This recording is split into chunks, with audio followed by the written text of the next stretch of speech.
This episode I'm talking about the game Genie, which first of all is not a game. It's a device that you plug games into for the original NES system. Game Genie codes will not work on current generation Nintendo. Originally it came with a code book, but now with the internet you don't really need the book. So like in Mario, if you wanted infinite lives, you would put in the corresponding letters. Now I'll show you the best code I know. The debug code for Super Mario Bros. 3. You can world select at the main menu, and when you're playing a stage, if you press select, it will change which Mario you are. Or if you hold A or B and press select, you'll be wearing that boot thing from later in the game.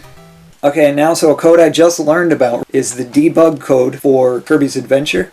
Instead of going to stage 1 when you start the game, it brings you to a debug room with several doors and a stage select.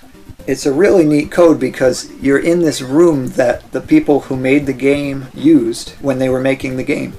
It's something that you wouldn't normally see. It's not really of any use, but it's neat to see something new in these games that we're so familiar with.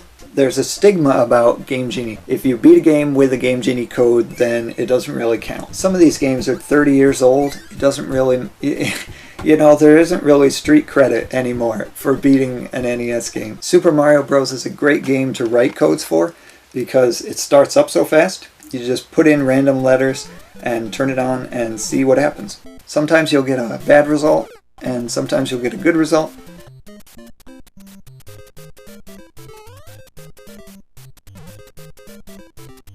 There are better methods for writing codes, but putting in random letters is a fun way to get random results.